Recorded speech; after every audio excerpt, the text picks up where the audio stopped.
I don't know if you're familiar with Galen's like incompleteness theorem. I'm not, unfortunately. Okay.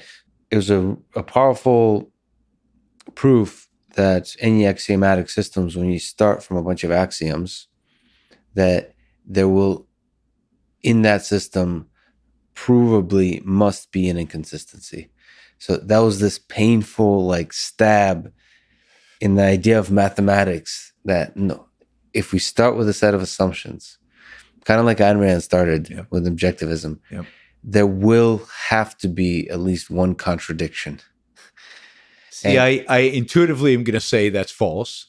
Philosophically, but in math, it's just true. And it's a question about how you define, again, the definitions matter, and you have to be careful on how you define axioms.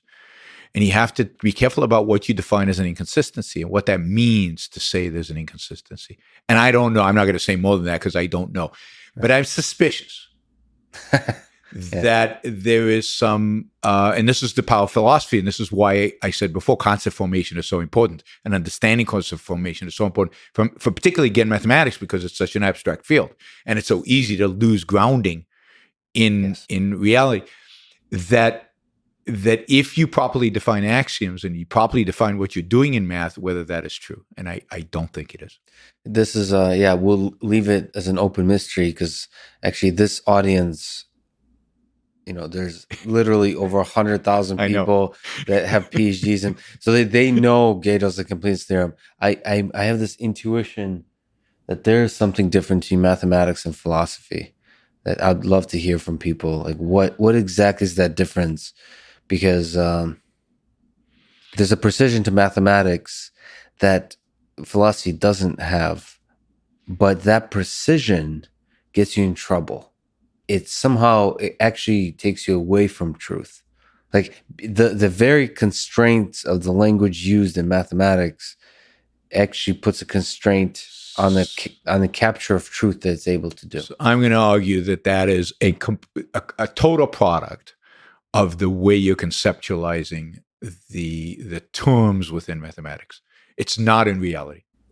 Yes, so you would argue it's in the fact that mathematics, in as much as it's detached from reality, that you can do these kinds of things. Yes, and that mathematicians have come up with concepts that they haven't grounded in reality properly, that allows them to go off on in places that don't lead to truth. That's right, that don't lead to truth.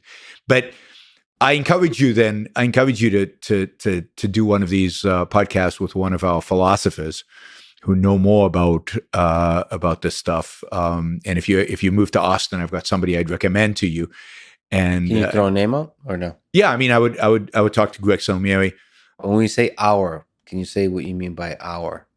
I'd say people who are affiliated with the Eidman Institute are philosophers who are affiliated with objectivism, right? And Greg is one of our brightest, and he's in Austin. He's just got a position at UT, so at the University of Texas, and he would one. Kagate would be another one who actually works at the institute and a chief philosophy officer at the institute.